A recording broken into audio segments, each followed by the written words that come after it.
boleh ditong sampahkan, dibuang ke tong sampah, orang ini tidak lagi berbicara sebagai seorang Kristen. Dia bukan Kristen. Dia adalah seorang bidat yang mencoba hidup sebagai benalu, memanfaatkan naivitas daripada banyak orang Kristen di dalam negara ini, di Indonesia. Para pengajar sesat selalu memakai strategi yang sama. Dia cari tahu dulu saudara senangnya apa, saudara sukanya apa, saudara maunya apa. Nah, di Indonesia ini banyak orang senang kalau Islam dihujat. Banyak orang menikmati, menjadikan itu sebagai hobi, menjadikan itu sebagai kesenangan kalau menghujat Islam, menghantam Islam. Dia tahu tentang kesenangan kamu, maka dia kasih kamu apa yang kamu senangi. Dia siang malam bahas tentang Islam, tidak berhenti-berhenti di TikTok, di YouTube, di mana-mana dia bahas tentang Islam. Kamu senang, kamu mulai tertarik, kamu mulai percaya dia, karena dia menampilkan dirinya sebagai seorang apologet. Dia bukan apologet, menamakan diri, self-proclaim sebagai seorang apologet. Tapi saudara perhatikan, setiap kali dia membuka mulut tentang iman Kristen dalam topik apa saja, mendadak yang keluar itu adalah keanehan, yang keluar itu adalah kesesatan, yang keluar itu adalah heretik, bidat. Mulai dari poin yang pertama, memperlihatkan di sini bukan hanya bidat, tapi sebenarnya dia sudah dipecundangi, dikalahkan, telak, dikalahkan oleh para apologis Muslim. Dia itu panik ketika Muslim mulai membahas tentang kekristenan, dia tidak punya jawabannya karena memang dia tidak belajar.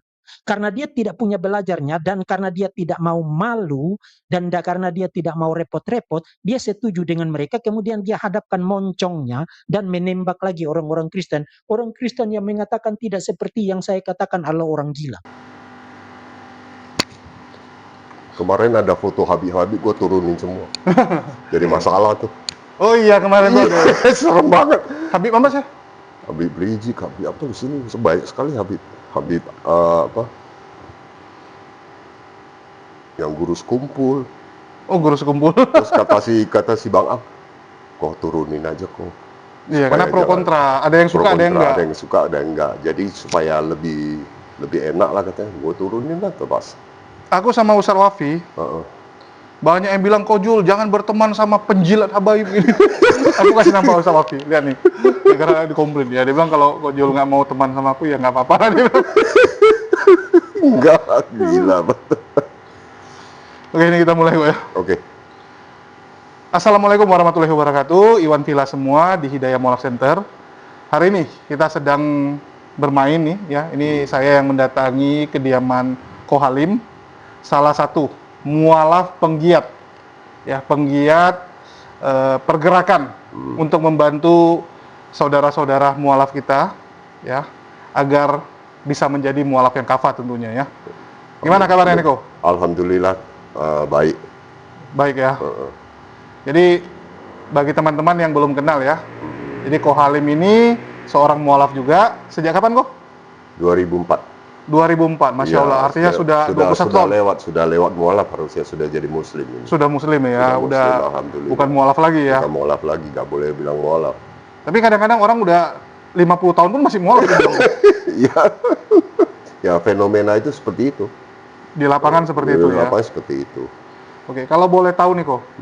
Artinya 21 tahun yang lalu. Itu usia berapa waktu itu kok? Ya, sekarang kan usianya sudah 60 lebih ya. Berarti waktu itu sekitar 40-an. Oh, udah 40-an. 40-an. Artinya waktu itu 40-an tuh udah nikah kok? Sudah nikah. Sudah nikah. Nikah Kristen waktu itu. Nikah secara Kristen. Setelah mualaf? Nikah ulang dalam Islam. Nikah ulang dalam Islam. Ya. Artinya istri juga mualaf? Mualaf. Dua-duanya mualaf. Oh, istri juga ikut mualaf? Iya. Anak waktu itu? Belum ada anak. Waktu menikah tuh belum ada anak? Karena masih baru nikah? Baru nikah agak lama. Oh, jadi anak otomatis muslim lah ya, karena... Ya, muslim turunan jadinya. Muslim turunan jadinya ya? Bukan pindah ya? Bukan. Oke. Kalau boleh tahu nih kok, kok bisa jadi mualaf? Ya, hidayah ya barangkali ya. Memang saya mulainya dengan terpanggil untuk menjadi Islam, lalu istri melihat ada perubahan dari akhlak, akhirnya ikut Islam.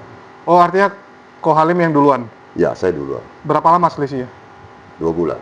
Oh, 2 bulan. 2 bulan Masya Allah. kemudian. Apa tuh alasannya kok? Ya alasannya simpel sebetulnya. Waktu itu kan kita kepengen cari kebenaran aja sebetulnya. Kebenaran dalam ajaran Tuhan itu seperti apa itu aja sih. Dulu memangnya nggak menemukan? Belum menemukan dulu. Kok bisa? Masih bingung dulu itu. Dari Kristen? Ya, dari Katolik. Dari Katolik? Katolik. Loh, masa nggak ada kebenaran kok? Terutama untuk masalah ketuhanannya. Itu yang agak bingung itu. Kenapa bingung? Karena kan di Katolik kan tahu sendiri bahwa ada Bunda Maria, ada Yesus, kemudian dituhankan kan begitu. Nah, jadi agak bingung waktu itu. Yesus memang Tuhan kan kalau mereka Ya. bilang. Ya, memang dianggap Tuhan, kemudian Bunda Maria juga dianggap suci. Orang suci. Orang suci, karena kan ibundanya Yesus ya. Iya. Itu. Oke, jadi di situ bingung. Nggak nanya sama pastornya kok? Nanya, tapi katanya ya harus disikapi dengan iman. Harus disikapi dengan Ya, iman. ya, jadi nggak bermain logika di situ. Nggak bermain logika. Ya, di situ rasa kekurangan di situ. Itu di mana dulu kok? Memang di Jakarta atau dari kota lain? Waktu itu saya Islam bersahadatnya di Jogja. Di Jogja. Jogja. Memang tinggal di Jogja. Ya, waktu itu kebetulan tinggal di Jogja. Waktu itu masih di Jogja. Masih di Jogja.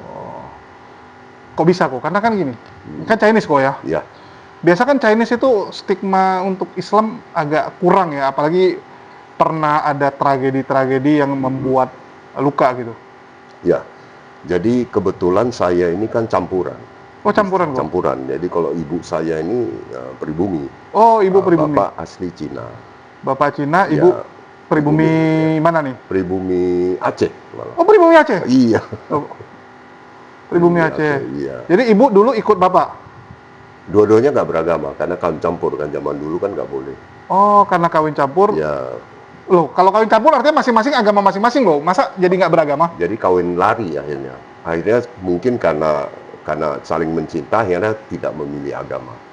Tapi nggak pernah beribadah gitu? Nggak pernah.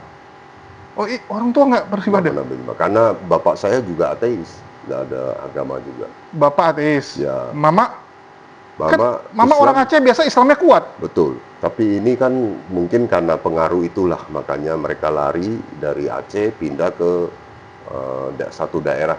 Oke. Gitu. Aceh dulu Aceh. Artinya Dulu lahir di sempat- mana? Saya lahirnya di Udah daerah, udah pindah. sudah pindah. Oh, udah Sudah pindah. Tapi sebetulnya keluarga ibu itu masih ada di Melabo. Hah? Masih ada di Melabo. Cuma sudah lost Putus hubungan? contact. Sudah lost contact. Oh, Sudah lost contact. Ya. Insya Allah. Loh, kok jadi ketemu orang Melabo juga ya?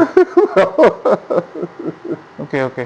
Terus, kok bisa Kristen kalau gitu? Orang tua kan ateis tuh. Ya karena gini, karena kan dari sekolah ya. Oh, Dari karena sekolah? Iya, karena saya waktu SD itu kan sekolah di sekolah Kristen Protestan. Protestan bukan Ya. Katolik. Bukan Katolik, Protestan, kemudian SMA-nya saya di sekolah Katolik. Oh, jadi mulai terpengaruh tuh waktu SMA. Ya, karena pengaruhnya di situ. Ikut ibadah misanya, Ikut, semua ya. Kalau Ikut. Katolik kan gitu sekolahnya ya, wajib ikut Iya. misa. harus ikut. Oh, di situ jadinya Katolik. Iya. Waktu bikin kolom KTP tulis Katolik jadinya. Katolik. Tapi aktif nggak ke gereja? Aktif. Saya malah jadi wakil ketua karismatik pemuda waktu itu. Waktu SMA. Ya, Tapi waktu udah 30-40, tidak aktif waktu itu. Sudah setengah tidak beragama lah waktu itu. kenapa kok? Ya karena merasa bahwa beragama itu sia-sia karena nggak ada jawaban apa-apa kan. Gitu. Kenapa nggak ada jawaban? Ya, kita tahu bahwa tadi saya katakan kan bahwa ketika kita menanyakan soal masalah ketuhanan harus dikapi dengan iman. Ya, Sedangkan iman itu kan luas pengertiannya. harus ada dasar lah. Ya, Di situ yang buat ya itu yang membuat kita ragu. akhirnya kita pikir ya sudahlah, dengan nggak usah pegang agama. Gitu. Bukannya nggak pegang agama malah lebih ngeri kok. Mati nanti kemana gitu? Nah, itulah yang menjadi pertanyaan ketika saya mau masuk Islam. Muncul pertanyaan itu, nanti kalau saya udah mati, saya mau kemana ini? Iya, kalau istilahnya kan agama ini kan kapalnya itu. Betul. Ya. Betul. Kalau nggak ada agama, otomatis lu nggak punya kapal lebih Bingung, pasti jadi bingung. celaka lagi gitu kan? Lebih celaka. Jadi kita mati pun nggak tahu mau kemana ini ceritanya, bagaimana. Nah, disitulah muncul. Makanya akhirnya saya memutuskan untuk agama satu-satunya yang saya anggap mungkin bisa memberikan jawaban ya Islam. Oh, apa tuh yang membuat nyantol di Islam? Yaitu ada perasaan bahwa kalau saya mati nanti ini bagaimana, ini mau kemana kita ini. Tapi Kristen juga percaya surga, malah mereka percaya orang Kristen pasti masuk surga gitu kan? Ya, saya gak berpikiran seperti itu waktu itu. Jadi poinnya bukan di situ. Poinnya adalah mengenai kebenaran, kepastian gitu. Jadi gak ragu gitu. Oke. Jadi masih ada keraguan waktu itu. Di Islam lebih nggak ada keraguan, jadi Ya, putuskan di Islam situ. dijelaskan jelas-jelas sekali kan. Istri agama apa sebelumnya? Advent. Oh, istri Advent. Biasa orang Advent itu kan cukup radikal lah dengan Betul, agamanya betul. gitu. Dia tidak makan babi, Hmm, tidak minum kopi, tidak minum teh. Iya, Dia cukup kuat agamanya. cukup kuat. Tapi dia nggak ngajak ke Advent dulu. Oh enggak. Jadi waktu itu kondisinya adalah ketika saya masuk Islam, dia merasa ada perubahan akhlak. Hmm. Ya, Memangnya dulu gimana kok? dulu ya biasalah zaman jahiliyah kan. Waduh, udah ngomong ini Jadi, susah jadi nih. udah susah kalau ngomong jahiliyah. Artinya ya nggak ada pedoman lah gitu.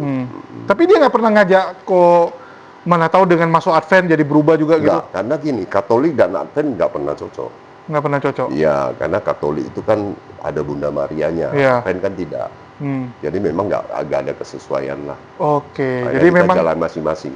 oh, karena dia nganggap lu juga nyembah Yesus ya, wes lah gitu ya. Yang penting kan ada Yesusnya. Yang penting ada Yesusnya. Masih Jadi ada dia nggak Yesus. pernah ngajak ke Advent juga.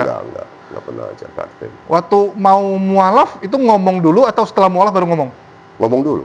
Ngomong Jadi mau saya izin dulu sama istri. mau Islam. Bahwa saya mau masuk Islam. Terus apa Istri reaksinya? kalau itu memang tujuan dan bisa membuat you lebih baik, ya udah. Oh, dikasih, Islam diizinkan. aja, iya. Nggak ditentang ya? Nggak ditentang. Oke, Nggak bagus. berani tentang lah. Galak dulu. Oh, dulu galak ya? Galak. Karena kan full Jahil. power kan merasa. Oh iyalah ya. Oke, jadi ikut terus istri malah tertarik gitu. Ya, setelah 2 bulan istri melihat bahwa ada banyak perubahan, terutama dari segi tutur kata, tindakan. Istri merasa tertarik, kok nyaman gitu dia.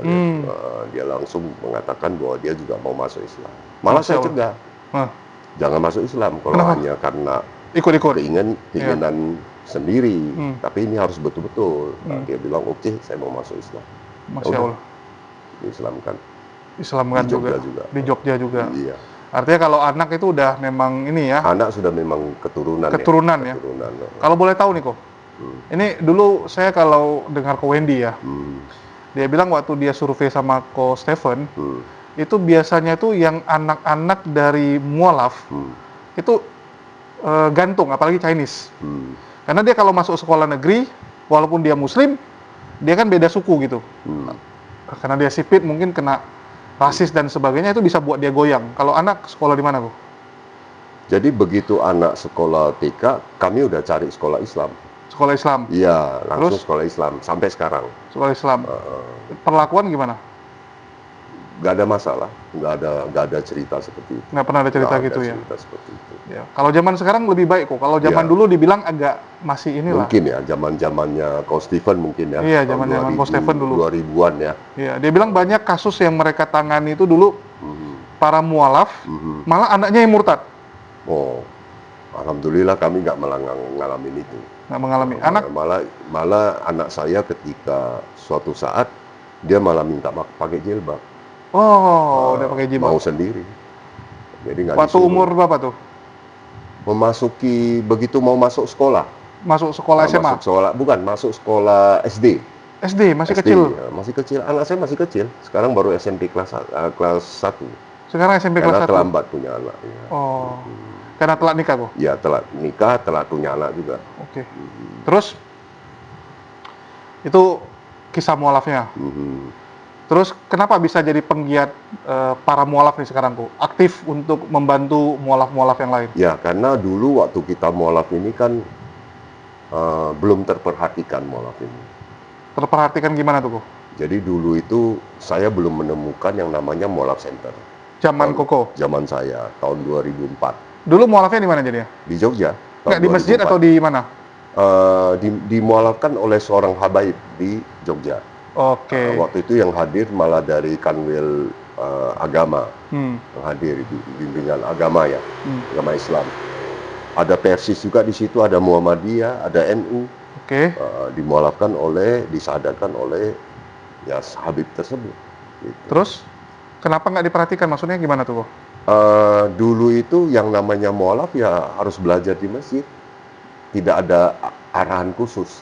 Oh, kalau lu mau belajar lu datang sendiri lah gitu. Datang ke masjid aja. Cuma ada ustadz yang akan dikenalkan gitu loh. Oke. Kita begitu aja. Oleh karena itu, ketika kita sudah melalui fase hampir 20 tahun ini, kita merasa bahwa mualaf itu perlu pendampingan. Perlu pendampingan. Ya, perlu pendampingan, perlu sharing pengalaman supaya mereka tidak takut ketika menghadapi kesulitan. Oke, Gitu. kok tiba-tiba kepikiran tuh, Ko? Kan artinya Koko setelah mualaf ini kan lama tuh, 20 tahun nih. Ya. Baru mulai aktif membantu mualaf kapan? Itu tahun 2019. Baru 2019 aktif Ya, mulai aktif bantu mualaf. bantu mualaf. Itu kok bisa tiba-tiba? Karena lagi gabut atau karena apa nih, Ko? Karena merasa bahwa bahwa kita mau sharing pengalaman supaya mualaf ini jangan takut. Enggak, kenapa baru kepikiran? Kok nggak dari dulu? Ya nggak tahu, kayaknya munculnya di 2019. Munculnya itu. Mulainya Itu di- karena apa? Karena lagi nggak ada aktivitas, karena lagi COVID atau Enggak, Karena apa? karena merasa bahwa sepertinya ada panggilan. Oh, waktu itu tiba-tiba rasanya ada panggilan. Ada panggilan, sepertinya perhatiin mualaf lah. Kan kamu mantan mualaf kan gitu. Oke, nggak mungkin apakah karena ketemu mualaf terus kasihan dari situ atau memang tiba-tiba aja kepikiran Kita mulai dari sedekah waktu itu. sedekah? Jadi kita ada zakat harta segala macam. Kemudian kepikiran Oke. bahwa mualaf ini kan juga berhak ya. Oh, gara-gara pas mau di situ. zakat kepikiran mending saya salurkan ke mualaf gitu. Ya, makanya kita kumpulin mualaf. Oh, awalnya itu. Awalnya itu. Pas mau kasih zakat, Ya. pikirin ya udahlah saya kasih ke mualaf. Iya, 2019 itu kejadiannya itu. Gimana cara ngumpulin mualaf ya? Kita masukkan di Facebook.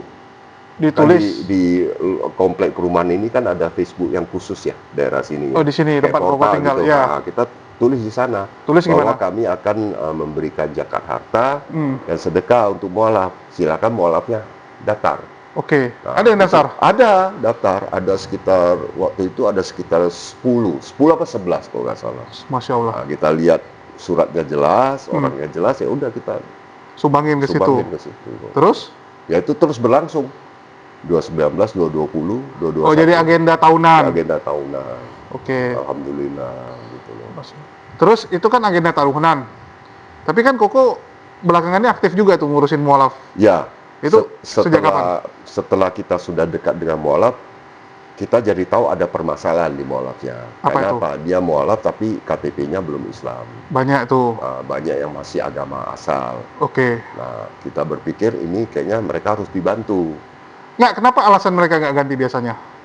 Karena ada yang nggak ada suratnya atau cuma sekedar surat keterangan biasa. Oh, sama kayak saya gitu dari ya. Ustadz gitu. Ya, dulu saya surat keterangan juga teman-teman. Dulu surat keterangan. Jadi saya nggak punya sertifikat mualaf juga. sertifikat mualaf. Karena masjid tempat syahadatin saya nggak ngerti. Nggak ngerti, nggak paham. Karena mereka nggak pernah mensyahadatkan orang, jadi saya tuh adalah orang pertama yang disyahadatkan di masjid itu. Jadi mereka cuma terbitkan surat keterangan bahwa benar saya sudah bersyahadat, yang syahadatin Lebih siapa? ke surat pernyataan. Surat pernyataan. Surat pernyataan. Sama saksi-saksinya gitu. Iya. Tapi itu udah bisa dipakai sih kok. Bisa, cuma mereka nggak paham kan. Iya. Jadi akhirnya kita cari tahu, wah kalau gitu kayaknya mesti ada yayasan ini. Harus yang ada bisa yayasan. menghandle masalah ini. Oke. Dari situlah join ya. Iya, dari situ saya join yayasan. Oke. Tapi setelah itu kan artinya banyak yang diurus tuh kok. Apa aja sih di Ya, mulai pengurusan dari mualaf tuh? pengurusan surat-suratnya, kemudian ada juga mungkin pembelajaran. Itu yang ngajarin sharing kok. pengalaman. Iya, saya. Ngajarin apa aja tuh? Ya ngajarin mengenai hal-hal yang simpel lah, seperti rukun Islam, rukun iman, ya kan. Kemudian wudhu, sholat, nah, itu kurang lebih. Tapi akhirnya saya kerjasama dengan DKM Masjid. DKM yang di sini? Ya, jadi mereka saya titipkan kepada DKM tempat domisili dia dibimbing oleh ustadz dari masjid tersebut gitu loh. Biasa kendala mualafnya apa tuh kok? Selain pengurusan KTP? Kendala mualaf kedua adalah masalah ekonomi biasanya. Kenapa selalu gitu? Karena sebetulnya ketika dia sebelum jadi Islam pun dia sudah punya masalah itu. Oh, kalau Koko lihat itu. Iya, udah punya masalah itu. Jadi bukan berarti dia masuk Islam lalu ekonominya ambruk, bukan. Tapi memang sudah punya masalah di ekonomi. Oke. Nah, sehingga dia masuk Islam, dia berharap bahwa dia terbantu lah. Oke, Gitu. artinya ada yang mualaf gara-gara pengen berubah hidupnya. Betul, ada juga karena nikah. Ada karena nikah. Ada yang Itu kita karena akui nikah, ya, kita gitu. akui. Kemudian ada yang memang karena hal-hal lain ya, yang memang dia memang hidayah full ya. Artinya dia memang nggak pikirkan itu, tapi dia memang mau belajar Islam. Oke. Gitu. Terus apa yang Ko Halim lakuin? Ya sekarang intinya adalah kita tetap membina komunikasi dengan mereka, gitu loh. Karena kalau kita bicara ekonomi ya, Ko, Mm-mm. nggak mungkin kita suapin terus setiap hari kan? Betul. Nah, di sini alhamdulillahnya mualafnya tidak terlalu banyak bermasalah di ekonomi. Oh, yang Yang dibina sekarang sama kita Ko bina Halim. ini, nggak terlalu bermasalah di ekonomi. Mereka hanya butuh pendampingan, pembelajaran ketika mereka menghadapi kesulitan, pertanyaan-pertanyaan biasanya kita selesaikan dengan cara ngopi-ngopi gitu loh. Oke, supaya diperhatikan aja lah ya. Ada perhatian lah gitu. Biasa masalahnya apa lagi tuh, Ko? Secara umum sih masalahnya sih nggak banyak ya, hanya mungkin kebiasaan-kebiasaan lama yang harus berubah gitu. Jadi dia mau tahu lebih banyak mengenai kalau begini di Islam boleh nggak, kalau begini boleh nggak, nah, gitu. Itu aja sih yang sering dibahas. Oke, banyak kan dari apa tuh, Ko? Orang-orang mana tuh? Banyakan sih kalau nggak Kristen ya Buddha, Dari Kristen Buddha. Kalau Buddha biasa Chinese dong. Chinese ya, Buddha. Oh, banyak juga Chinese yang mualaf di sini. Iya ada beberapa yang Chinese gitu.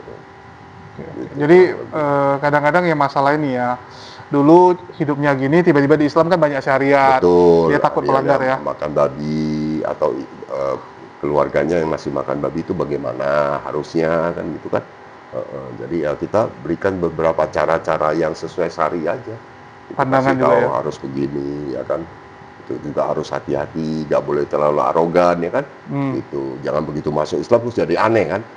Keluarga jadi bingung kan. Ini masuk Islam kok jadi radikal kan begitu. Jadi petentengan pula. Jadi petantang-petenteng kan gitu. Nah, itu kita ajarin juga gitu loh. Tapi Ko Halim ini termasuk ini ya, artinya waktu masuk Islam tuh smooth ya, nggak ada turbulence-nya gitu dari keluarga. Turbulensinya cukup banyak. Oh, ada juga? Oh, cukup banyak. Apa itu, Ko? Ya awal pertama ya ekonomi. Oh, kena juga? Ya kena juga. Kok bisa? Pada saat saya begitu masuk Islam, ya kan kita sudah tahu mana yang haram, mana yang halal. Nah, kita boleh milih kan. Oke. Nah, halal itu kan agak sedikit dibanding sama haram. Banyakan haramnya kan biasanya. Ya tapi tergantung kok, kalau dari dulu usaha lu sudah halal kan nggak susah. Artinya dulu Kalau saya usaha dulu ada. kan bukan, saya kerja di kasino dulu. Masya Allah. Bagaimana bisa halal? Oh dulu kerja kasino? Kerja kasino. Saya Kasino di luar? di Batam. Oh di Batam. Kerja kasino. Jadi tinggalin? Tinggalin. Rugi dong? Ya memang sudah Waktunya. ditakdirkan Allah seperti itu. Oke. Nggak Ini mikirin soal itu. mirip Ko David ya. Kalau David kan kerja jual minum. Jual minuman. Iya, dia dulu jual minum. Gara-gara viral videonya dengan Ko Dondi, di tempat kerja disindir-sindir. Loh, udah mualaf. Tapi kok masih jualan bir gitu kan? Diejek-ejek lah. Ya, oh memangnya boleh Islam jual bir gini-gini kan? Tapi karena diejek-ejek terus dia keluar kan. Waktu itu kita bilang, wah ini gara-gara Ko Dondi ini. Yuk, kalau Ko Halim pilih sendiri keluar. Ya, saya memang waktu saya hijrah dari Batam ke Jogja memang sudah tinggalkan pekerjaan itu. Tapi tetap ujung-ujungnya tetap mau urusan bisnis malam tetap. Oke, masih ada. Tapi nggak ketemu waktu itu. Malah masuk Islam. Gitu. Malah masuk Islam. Malah masuk Islam. Jadi artinya waktu itu jadi pengangguran ya? Pengangguran berduit waktu itu. Masih ada Karena kan sisa duit? sisa-sisa Masih ada uang. sisa duit. Terus turbulensinya apa tuh? Turbulensinya habis duitnya. Karena nggak kerja kok? Ya karena nggak kerja, karena pengeluaran nggak terkendali, akhirnya habis uangnya. Tapi alhamdulillah akhirnya saya direkrut sama Sultan Hamengkubuwono X untuk jadi penterjemah Oh, penerjemah apa nih? bahasa Mandarin. Oh, Ko Halim jago Mandarin ya? Bisa Mandarin. Oke, jadi Kebetulan bisa bahasa Mandarin. ceritanya waktu itu berapa lama tuh menggurnya kok? Turbulensinya nggak lama sih, sekitar 2 bulanan. 2 bulan, tapi 2 bulan udah bikin habis duit? Sudah habis. Oh, cepat ya? Habis duit, kemudian kerja, mulai ada pekerjaan lagi kan. Oke, Mulai jadi ada penerjemah pemasukan lagi, Hamengkubuwono. penerjemah ya Hamengkubuwono 10. Waktu itu ada proyek kebetulan di perusahaan daerahnya Hamengkubuwono 10. Masya Allah, dapat kerjaan luar Dapat biasa ya. kerjaan, Itu relasinya juga luar biasa ya. Ya alhamdulillah waktu itu mulai itu bergerak gitu. Oke, terus apa lagi nih kok? Cobaan-cobaan Ya datang rayuan. apa rayuannya? Karena kita sudah ini ada teman ngajak, ayo kerja sama saya, pemasukan lebih bagus segala macam, pindah. Hmm, Karena kontrak juga habis kan. Oke.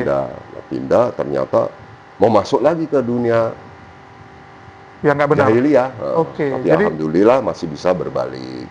Nah, jadi begitu, memang terus ada ujian. Oke, ada yang kalau kita bilang kayak setannya lagi ngerayu lah ya. Yang ngerayu kita ya. Tapi Koko nggak ambil, Alhamdulillah kita bisa atasi waktu itu. bisa atasi. Makanya naik turunnya seorang mualaf di bidang ekonomi itu jangan heran dan jangan takut. Karena apa? Karena pasti ada way out-nya. Tapi kan ada orang juga panik kok ya. Banyak kita lihat terakhir itu dia kalah karena dia mungkin nggak sabar juga ya. Begitu dapat cobaan, tawaran jalan pintas, menurut dia mungkin lebih gampang gitu. Itu gimana kok? Kan gini kok. Kita tuh kan bukan film ya. Kalau film tuh ujung-ujungnya pasti berhasil. Tapi hidup kan orang nganggap ya belum tentu ujungnya berhasil. Salah-salah meninggoy pula gitu kan. Nah, disitulah letaknya harus ngaji, harus belajar agama Islam. Jadi bukan hanya sholat, kita harus ngaji. Makanya kalau akidah dan tauhidnya diperkuat, maka kesulitan itu gak akan begitu punya impact, akan siap hadapi. Kenapa? Karena Karena lebih ikhlas. kekuatan diri artinya kita tahu bahwa ini ujian. Nah, ujian tentu ada batasnya kan. Gitu. Oke, Nah, jadi kita kalau sadar bahwa ini ada batas. bahwa ada batas, dan tentu Allah menjadikan sesuatu yang lebih baik. Oke, jadi dia punya harapan gitu. Punya harapan. Kalau enggak dia mikir, wah ini mungkin sampai mati gitu ya. Iya betul. Jadi biasanya kan orang itu takut ya. Jadi takut bahwa akan demikian nantinya. Seterus sampai Ya, selamanya seterusnya, gitu. begini-begini. Padahal sebenarnya perubahan terus terjadi. Mhm, Walaupun tidak seperti yang kita harapkan. betul. Nah, tentu pergolakan demi pergolakan gitu loh. Saya ngontrak rumah aja 9 kali, Pindah-pindah. pindah-pindah. Tapi itu kita jalanin, tapi ada rumah kan tetap tinggal. Ada tetap tempat Tetap tinggal lah. makan ada kan, Iya. pakai ada, Hmm. anak bisa sekolah kan. Sampai sekarang jadi Sampai banyak aset. Sekarang alhamdulillah kita hemat-hemat, ada aset. Ada aset. Kan gitu. Ya untuk menjamin masa pensiun kan, saya udah pensiun. Tapi kan kadang mualaf bilang gini, ya lu iya sudah kondisi gitu. Kita salah-salah nggak sampai titik itu gitu kan. Ada orang Iya. ketakutan. Ya berarti akidah dan tauhidnya harus dibenerin. Jadi semua menurut Kohalim itu karena akidah. Betul. Karena apa? Karena Allah gak mungkin bohong. Apalagi di dalam Al-Quran jelas bahwa semua permasalahan ada solusi. Allah hanya butuh kita bersabar, ikhlas, dan punya harapan kan begitu. Nah kalau itu gak mau dijalanin bagaimana bisa? Oke. Gak akan bisa. Makanya mualaf-mualaf cengeng itu sebaiknya ganti agama aja ya kali ya. Ya, karena Islam itu butuh kekuatan untuk hadapi. Orang-orang tangguh. Iya, itu kita nggak bisa cengeng-cengeng. Gitu. Ini menurut Kohalim nih. Hmm. Sekarang nih mualaf-mualaf tuh banyak yang cengeng atau enggak? Terlalu dimanja, Terlalu dimanja. terlalu dimanja. Siapa yang manjain? Sedikit ada kesulitan, minta bantuan. Sedikit kesulitan, minta bantuan. Kapan mau maju, kapan mau kuat kan? Gitu. Jadi menurut Kohalim nggak perlu dibantu. Dibantu dalam tahap mungkin dari segi ilmu agama ya. Jadi yang pertama kali seorang non muslim masuk Islam setelah syahadat ya harus mulai sholat dan selanjutnya Itu kan wajib kok kalau sholat. wajib. Tapi Terus? banyak mualaf yang sholatnya juga belum beres, masih Banyak. belum benar. Banyak, saya juga menemukan banyak. Itu akhirnya benahi itu dulu kan. Nah, Benahi kalau itu itu dulu. sudah dibenahi, insya Allah ada jawaban kan. Gitu loh. Kan Allah minta bukti kan, Iya. bahwa mau masuk Islam katanya mau jadi umatnya Allah, ya kan? Ya Allah minta bukti mana? Ya buktinya ya itu sholat, ngaji, itu kan buktinya. Nah kalau itu aja nggak bisa dibukti, itu semua minta apa lagi? Bereskan dulu hubungan kita sama Allah. Betul. Gitu. Jadi sebetulnya simpel. Jadi kalau Ko Halim tadi bilang banyak yang manja. Jadi solusinya apa nih Ko? Solusinya ya harus belajar. Selain itu Dan jangan terlalu dimanja. jangan terlalu dimanja juga. Jangan terlalu dimanja. Ini kan jangan dicekokin terus kan. Kalau diumpan terus kan, waduh. Kalau kapan ini mau fenomena maju? nih Ko. Hmm, Ada yang bilang orang mualaf tuh karena pingin dibantu. hmm, Dia bawa surat mualafnya untuk ngemis ya. Kalau orang bilang ngamen gitu. hmm. Itu gimana Ko? Benaran kayak Dengan cara seperti itu dia dapat kan sebetulnya. gitu? Hmm. Luar biasa kan. Iya. Dengan cara yang gaya seperti itu saja dia dapat. Tapi kan cuma sebatas itu. Hmm. Sebetulnya Islam lebih daripada itu. Kalau dia benar-benar Kalau dia benar-benar mau jalanin. jalanin, Gitu. Kan indah sebetulnya. dia ngapain juga ya dapat Ngapain recehan. juga dapat uang receh-receh kalau bisa dapat uang gede kan? Betul. Gitu. Allah kita maha besar ya, masa Betul. minta recehan. Masa minta recehan? Nah kalau dia mintanya receh, dikasih receh. Rugi di dia sebenarnya. Rugi di dia. Kan ada di dalam Al-Quran juga dikatakan, kalau kamu menginginkan sesuatu, hanya itu saja ya kamu dikasih hanya itu. Ya. Padahal luar biasa kan, bisa dapat semuanya. Padahal malah Allah senang ya kalau kita tuh minta yang besar-besar ya. Betul, tapi kita harus introspeksi, apakah kita sudah layak belum minta? Betul. Ini kalau sholat aja enggak, terus mau minta apa kan malu Pak. Ya toh? Ya ibaratnya kita ini harus tunjukin dulu sikap Betul, kita. sama kayak orang bekerja di kantor. Kita mau minta fasilitas dari kantor, kita mesti tunjukkan kinerja kita dulu dong sama bos kan. Iya. Kalau kinerja kita sudah bagus, nggak usah minta juga bos kasih. Karena dia menganggap kinerja kita bagus. Ini cerita manusia nih. Betul. Kalau Allah lebih daripada itu kan. Takut kita cabut ya. Iya, takut kita berhenti kan. Karena punya Bagus ini. kemampuan kan begitu. Jadi ya begitu aja sebetulnya. Itu baru cerita segi manusia. Kalau dengan Allah tentu luar biasa. Allah tuh pemaaf kan. Nah, pernah nggak seorang mualaf begitu dia mengucapkan 2 kali syahadat dia langsung sholat taubat misalnya, bahwa apa yang dia lakukan sebelumnya itu bersalah misalnya kan? Nah, ini kan belum pernah dibahas masalah itu.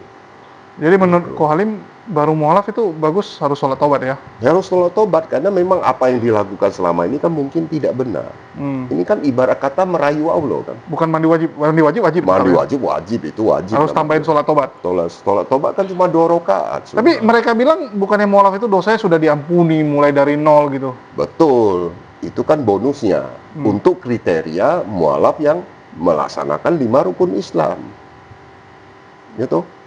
Ya, jadi memang Islam ini luar biasa sebetulnya. Nah, jangan takut, apalagi sampai ditakut-takutin orang kan. Nah, kalau udah masuk Islam nanti lu jadi miskin, disingkirkan orang, kan gitu. Itu benar nggak sih? Saya pernah rasakan itu. Saya dijauhi teman-teman, ya kan? Kita bukan hidup dari mereka, Bu. Kita hidup dari Allah, ya kan? Jadi nggak usah pedulin ya. Nggak usah peduli kalau kita kerja sama bos, biarpun teman kita ngomong jahat, yang penting kan kita digaji sama bos. Betul nggak? Kalau dari segi manusia, kalau kita mau umpamakan. Nanti juga diganti sama teman-teman lain ya. Betul. Buat apa kita pusing? Nah, kalau simpel aja kan enak tuh. Yang lucu David nih ya. Jadi dia bilang teman mabuk dia itu kemarin meninggal. Pulang mabuk, bawa mobil meninggal. Dia bilang untung dia nggak ikut. Kalau dia masih ikut mabuk, ya di dalam mobil ya, bareng sama temannya 2 itu, meninggoy. Nah, bagaimana coba pikir? Dia meninggal dalam kondisi maksiat. Maksiat. Itu kan hukumannya kekal. Untung udah tobat dia bilang. Untung udah tobat. Gitu loh. Ya kadang kita juga mikir, aduh sayang nih dijauhi teman ya, karena apalagi teman yang jahiliyah ya, kita udah nggak jahiliyah nggak mungkin diajak gitu, nggak asik gitu kan, betul, ajak lu nggak asik jadinya. Iya. Ya memang sih kita juga nggak perlu terlalu menunjukkan identitas kita sampai bagaimana. Jangan lebay lah. Ibarat kata kita juga perlu bergaul, tapi kita harus hati-hati. Karena kita lemah masalahnya, gitu loh. Takut kena tarik ya. Takut nanti terpengaruh lagi, kejadian lagi, gitu loh. Oke. Gitu.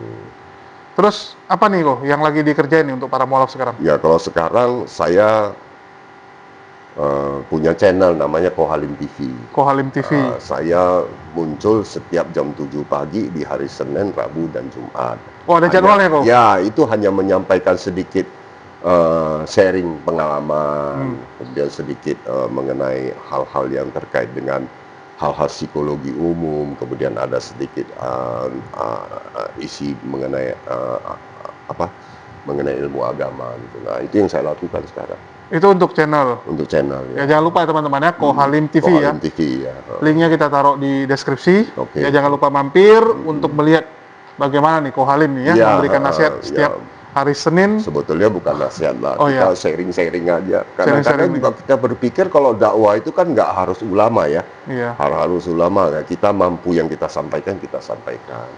betul. Kadang-kadang ada yang kita sampaikan tuh nggak pernah disampaikan orang malah. Hanya mengingatkan saja. Kadang-kadang ada hal-hal kecil yang terlupakan kita ingatkan. Oke. Gitu. Terus kalau di dunia nyata tuh, apalagi yang lagi dikerjain? Dunia Natal paling kita sekarang lebih fokus untuk meningkatkan ibadah.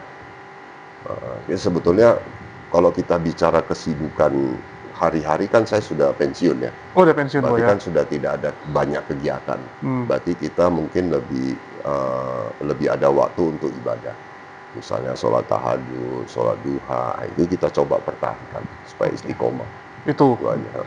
Kalau yang untuk mualafnya itu yuk, Untuk mualafah tetap kita jalanin, tetap Lagi kita bina jalanin, juga? ya, tetap kita bina. ini lagi berapa yang dibina sekarang kok? Sekarang kalau yang bina khusus itu ada sekitar 15. Ini baru mualaf atau nanti mualafnya udah 10 tahun juga? Ada yang mualaf baru 2 bulan, ada yang memang mualaf sudah lama, ada yang mualaf sudah lebih dari 3 tahun, ada 2 Ada yang tahun. 3 tahun juga.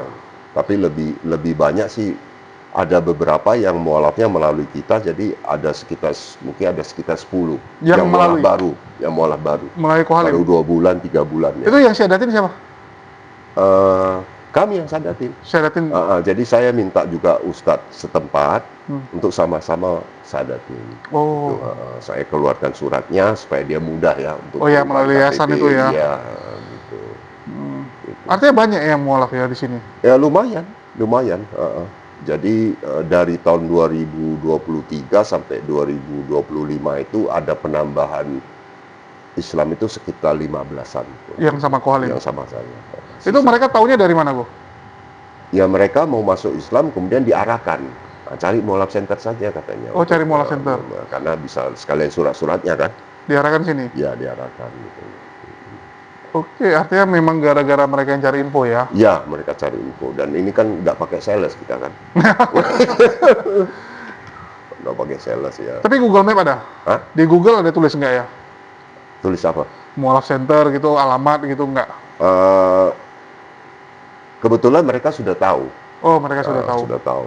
Jadi semua masjid kan sudah sosialisasi bahwa ada mualaf center. Jadi masjidnya yang kasih tahu ada mualaf Ya, center di ada sini. mualaf center karena kadang-kadang ada mualaf yang datang. Nah, seperti tadi yang dikatakan mualaf ngamen itu, datang minta uang, nah, itu nanti diarahkan ke kita. Oh. Nah, nanti kita ajak ngomong kan, ada apa sebenarnya segala macam. Oh, ada yang gitu kok. Ada. Terus setelah Ada diajak satu, ngomong dua. gimana? Ya akhirnya kita tahu bahwa sebetulnya dia ini memang punya modus operandi seperti itu. Oh, ada yang gitu? Ya, kita juga nggak mempermasalahkan. Nah, selama kita bisa ini cuma kita nasihati gitu loh. Nah, cara-cara seperti itu sayang gitu loh, potensinya bukan ke situ sebetulnya. Alhamdulillah bisa kita atasi. Oke. Jadi memang alhamdulillah masjid-masjid juga banyak yang masih arahin bisa, ya. Ya, masjid-masjid mengarahkan. Gitu. Ya kadang bingungnya gitu kok. Kalau Kodondi kita lihat ya. Kalau Kodondi itu kan yang datang tempat dia memang dari agama lama, diskusi tiba-tiba syahadat gitu kan. Ya, Kalau ini kan artinya orang nyari ke sini gitu ya. iya. Agak beda ya. Kalau Kodondi itu kan memang sudah ada tempatnya ya. Dan dia kan lebih banyak ke masalah akademis ya. Iya, maksudnya dia yang ngajari orang dan meyakinkan orang kan. Iya. Kalau ini kan artinya orangnya memang sudah mau Islam baru ke sini. Baru ke sini. Ada nggak yang Kohalim ajak ngobrol dia sebelumnya agama lain terus jadi tertarik? Nggak ada. Rata-rata sih mereka memang sudah niatan memang mau masuk Islam.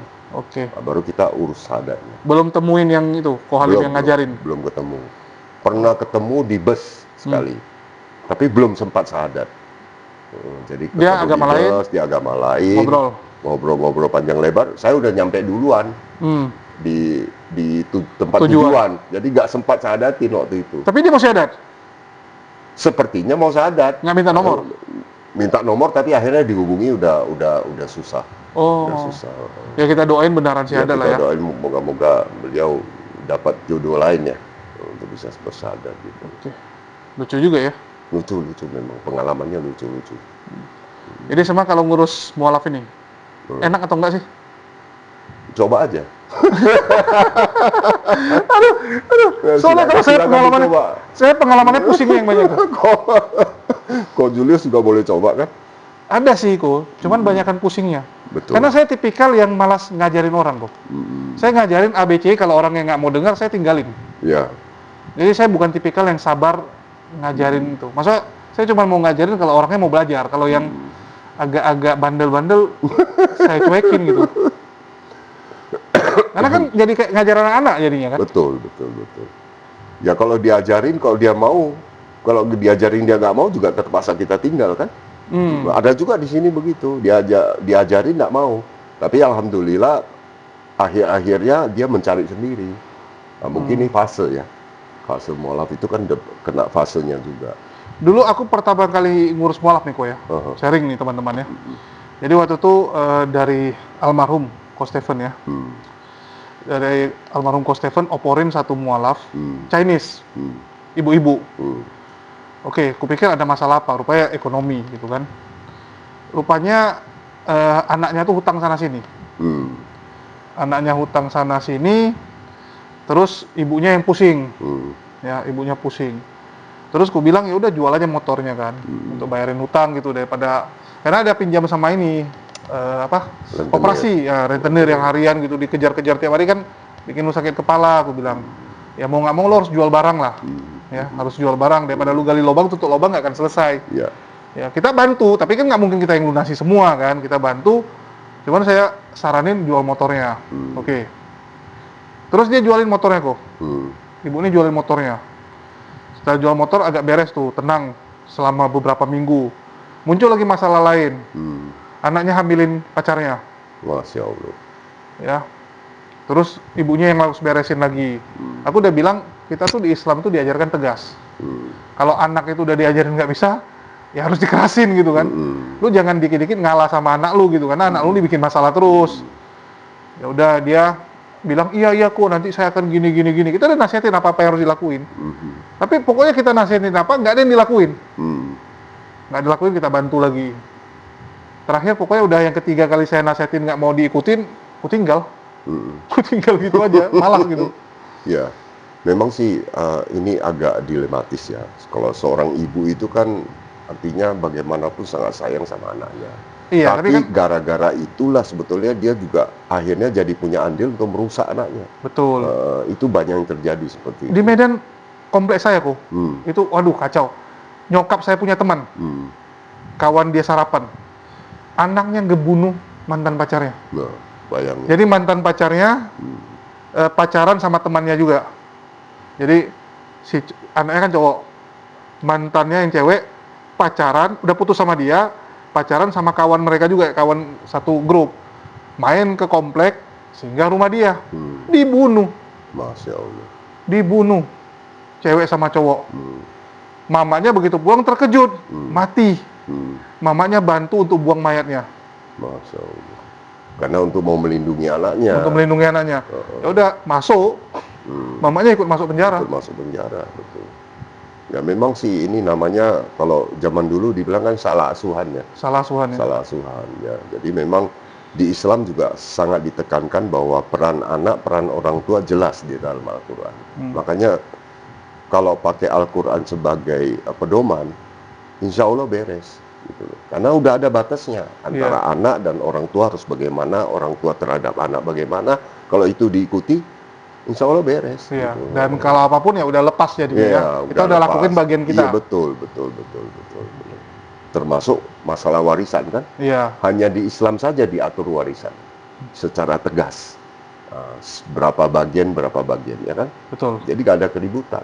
Kalau agama yang lain malah ikut hukum negara gitu ya. Hukum negara. Jadi tiap negara beda-beda. Gitu. Agamanya satu tapi tiap negaranya beda-beda. Iya, di hukumnya. Islam itu udah sangat solid lah untuk hal ada standar semua. Ada standarnya, termasuk masalah perempuan, ya kan? Masalah macam-macam itu diatur. Oke. Terus nih kok, kalau kita lihat Chinese ya, dulu kan Chinese bisa dibilang agama aslinya tuh ya antara Konghucu atau Buddha. ya, yang datang dari Cina ke Indonesia lah. Tapi kalau kita lihat sekarang kan lebih banyak ke Kristen. Harus kita akui ya, lebih Ya. banyak Chinese itu pindahnya ke Kristen daripada ke Islam. Ko Halim ngelihatnya itu kenapa? Karena Kristen simple. Oh, karena Kristen sih. Iya, seminggu sekali kan. Ibadahnya seminggu sekali cuma 2 jam. Janjinya surga kan. Janji surga. Ya udah paling simpel lah. Namanya simpel, hemat biaya, mungkin itu yang dipilih. Nah, kita orang Islam kan sholat sehari 5 kali. Ya. Wah, ribet juga kan urusan, belum puasa. Belum ini, belum itu kan. Banyak pantangan. Banyak pantangan, nggak boleh ini, nggak boleh itu. Nah, itu makanya tantangan tuh masuk Islam tuh. Ya karena dari Chinese masuk Kristen masih boleh makan babi. Masih babi, masih oke. Ya, masih boleh kadang-kadang minum lagi. Yang penting jangan mabuk. Advent nggak makan babi. Ya, Advent kan Sama-sama kecil. Kristen kan? Ya. Sama-sama Kristen. Advent juga Kristen, Protestan. Nah, kenapa nggak boleh makan babi? Kenapa ada Kristen yang boleh makan babi? Lebih banyak yang nggak yang boleh. Terus kalau kita bicara yang sebenarnya harus sunat, kenapa tidak sunat? Nah, ini kan sudah kontroversi di antara sesama mereka kan gitu. Saya punya teman dulu ya, dia jadi Kristen ya gara-gara itu kok. Jadi dia bilang keluarganya tuh termasuk keluarga yang setiap hari harus sembahyang, setiap hari harus apa? Taruh makanan, inilah apa? Harus ada persembahan yang Persembahan, tikung, iya. tikung gitu kan. Terakhir dia bilang, udahlah jadi Kristen aja, nggak ribet lagi, nggak Nggak ribet. nggak perlu harus taruh ini itu, dia bilang. Betul. Habis itu ziarah kubur juga ngeredek. Kalau masih apa? Konghucu kan lu harus siapin apa? Dia punya bakaran, Iya, dia harus. beli yang rumah itu, Betul, itu kan mahal dia itu, bilang. mahal, itu kan butuh biaya besar ya. Ya, ribet dia bilang. Kalau Ribet. Kristen udah bawa bunga selesai dia bilang. Bunga selesai. Padahal di Islam lebih simpel lagi sebetulnya. Oh, iya. Kalau meninggal cukup kain kafan. Iya. Kuburnya juga cepat. Kalau orang ini kan lama, bisa 3 hari, 4 hari, ya kan? Biaya lagi tuh. Mesti di rumah duka, ya kan? Iya. Nah, kalau mau bicara hemat, sebenarnya lebih hemat Islam sebetulnya. Oh, iya juga ya. Ya lebih Tapi hemat ya Islam. itu karena nggak bisa makan babi. Nah, cuma masalahnya nggak bisa makan babi, kemudian harus sholat 5 waktu. Iya. Wah, itu yang Ribet yang menurut bikin- mereka. ribet. Padahal kalau dijalanin gampang malah ya. Padahal sholat nggak lebih dari 10 menit. Betul. Karena padahal begitu selesai sholat malah hati tenang misalnya kan. Iya. Lagi kerja, sholat dulu atau wudhu jadi bisa mikir yang lain Bisa gitu. pikir yang lain, badan bisa lebih segar. Iya. Ya kan? Lagi Ambil bisa kita positifnya. lagi stres kerja nih. Itu biasa ya. Saya juga sama kok. Lagi pusing, lagi penat, tiba-tiba kena wudhu, sambil sholat, sambil mikir, kepikiran ide yang lain. Yang waktu kita lagi kerja tadi nggak kepikiran. Iya, makanya kan luar biasa. Malah dalam Islam diajarkan kalau lagi emosi, lagi marah-marah, wudhu, sholat 2 rakaat. Betul. Nah, alhamdulillah tuh marahnya turun. Iya. Tidak jadi bunuh orang kan. Nah, gara-gara gitu. Alhamdulillah. Jadi banyak ilmu di dalam agama Islam yang bisa diterapkan dalam hidup sehari-hari. Dan itu dijamin bahwa akan jauh lebih tenang, lebih rasa damai. Cuman kadang-kadang yang Islamnya juga nggak jalanin ya. Ya, karena ya kurangnya belajar. Karena nggak belajar, nggak ngaji namanya kan. Kalau udah ngaji akan tahu semua tuh. Nah, itulah rahasianya di situ. Jadi kita nggak takut, nggak bingung ketika ada kesulitan, kita sabar. Kan? Kan indah kan? Betul. Indah sekali sebetulnya. Terus ini kok, Jadi kayak promosi ya. ya yang mau pindah silakan. Yang mau pindah tinggal cari Julius ya. Bukan kok. Jangan saya. Terus ini kok, kalau kita bicara sekarang nih, yang lagi marak ini kan diskusi lintas iman nih, perbandingan agama. Iya. Ya Ko Halim juga kenal lah sama Bang Zuma, kenal sama Ko Dondi kan gitu Iya, kan. kenal. Ngelihatnya gimana nih kok masalah fenomena nih? Ya alhamdulillah sebetulnya ini adalah satu fenomena di mana kita diajak untuk berpikir secara logika untuk mencari kebenaran, bukan mencari pemenang. Karena Oke. ini bukan perlombaan, Bos. Betul. Ini adalah mencari logika untuk membenarkan sesuatu ajaran. Jadi kalau dari hati kecil saya melihat bahwa sebetulnya apa yang disampaikan oleh Ko Dondi, oleh Bang Zuma, itu apa adanya. Tidak dibuat-buat dan Tapi itu kalau ada versi dalilnya. sebelah itu penghujat dibilang. Ya, itu kan boleh-boleh aja, ya kan namanya juga penilaian, silakan. Tapi kalau mau dihadapkan dengan kebenaran, itu jelas benar. Gitu. Nah, itu tinggal apakah mau terima apa tidak. Kan? Tapi ada juga nih kok satu pendeta ya, namanya pendeta Andre Tungtung. Ya Chinese sih. Oke. dia itu mengatakan debat itu nggak berguna.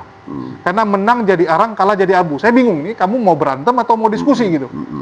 Karena kalau kita bicara diskusi, nggak ada istilah menang jadi arang gitu kan? Betul, yang benar aja yang dipertahankan kan, kebenaran. Malah menang dapat ilmu, kalah dapat ilmu kan? Iya, betul. Apa ruginya gitu? Nah, makanya banyak yang dari agama sebelumnya kemudian adakan diskusi dengan Kodondi, akhirnya Terbuka pikirannya. menerima dan masuk Islam. Kenapa? Karena menemukan kebenaran. Kan gitu. Ya, ini agak lucu nih pendeta. Jadi saya waktu itu bilangin dia, lu lagi mau berantem ya? Kalau berantem iya kan, menang jadi arang, kalah jadi abu, bonyok juga walaupun lu menang. Iya. Tapi kan diskusi nggak ada bonyoknya. Iya, jadi mungkin pandangan dia terhadap perdebatan itu adalah semacam perlombaan barangkali. Karena dia ngelihatnya gitu ya. Melihatnya dari segi. Iya karena kalaupun kalah diskusi, apa ruginya sih? Betul. Apa ruginya gitu? Apakah lu jadi bonyok? Apakah harta lu berkurang? Kan enggak. Iya. Malah lu dapat informasi kan. Kalau lu kalah, artinya lu dapat ilmu banyak. Betul. Ini agak aneh memang pendeta yang satu itu. Mungkin kemarin saya mikirnya gitu. Apa karena menurut dia kalau dia kalah debat nanti jemaatnya hilang? Ya, Jadi income-nya rugi berkurang, gitu. income berkurang gitu kan. Jadi berkurang. dia bilang ya kalah jadi arang gitu kan. Karena hilang nanti jemaatnya. Kalau mereka ini dikit-dikit ngitungnya yang gitu-gituan sih aneh. Ya, tetap kalkulator mainnya. Kalkulator. Ko Halim sendiri nih, nggak pengen jadi kayak Kodondi gitu? Bidangnya beda. Oh, bidangnya Kalau Kodondi kan kristolog. Kalau saya kan cuma mencoba berbagi. Jadi kita isi sesuai dengan bidang kita masing-masing lah. Kalau saya kristolog ya mungkin sudah terlambat juga ya mau belajar lebih mendalam. Tapi ya udah kita coba dengan sharing-sharing saja gitu loh. Yang slow-slow aja lah. Saling melengkapi lah ya. Saling melengkapi. Kodondi bagian situ, kita bagian lapangan lah. Betul, kita bagian lapangan. Jangan semua jadi penyerang nanti nggak ada back gitu ya. Betul. Nggak ada yang jadi gelandang, nggak ada yang jadi kacau balau kan permainannya gitu loh. Kalau kita bilangnya ya mana yang kosong aja lah kita isi ya. Betul. Kalau memang pemainnya udah lengkap semua, ya kita jadi tukang bersih-bersih, tukang mijit-mijitin pemain. Setuju. Oke, jadi memang belum ke situ nggak ada kepikiran ya. Belum ke situ ya. Jadi kalau dari Ko Halim sendiri nih, mendukung ya dengan perdiskusian sekarang? Ya saya rasa ada baiknya juga sih. Ada baiknya di mana ada orang-orang tertentu yang memang dia fokus untuk memberikan satu kebenaran dengan logika yang jelas kan gitu. Kalau ini kok sekarang fenomena nih, lagi banyak bermunculan penghujat-penghujat Islam. Itu biasa karena di dalam Al-Quran juga sudah disampaikan bahwa untuk kaum kafir ini memang agak sulit dia mau terima, ya kan? Nah, itu memang sudah diramalkan, sudah ada di dalam Al-Quran, gitu. Ada nubuatnya, udah gak heran lah pokoknya. Jadi biasa-biasa aja, kayaknya nggak terlalu istimewa lah. Jadi apa yang harus kita lakukan nih? Sekarang nih ya, kalau kami sekarang lagi bilang nih fenomena Edis TV nih. Kristen lagi bersatu dalam nama Edis TV ini karena penontonnya paling banyak, bahkan bermunculan pengikut Edis, kita bilang penyembah Edis, yang kurang lebih fitnah-fitnahan yang dia bawa tuh diulang-ulang sama pendukungnya gitu. Ko Halim melihatnya apa yang kita lakukan nih dengan banyaknya video-video hujatan nih? Ya, kita doakan aja semoga mereka dapat hidayah gitu aja. Ya, Allah kasih jangan hidayah. Dilawan gitu? Dilawan perlu. Dengan cara? Dilawan perlu untuk menyatakan satu kebenaran. Tapi pemaksaan tidak perlu, karena nggak bisa dipaksa hal-hal kayak begini. Ya, biarkan aja, tapi jelas diantisipasi juga perlu, ya kan sudah ada Bang Juma, sudah ada Kodondi kan, memang udah siap tempur kan.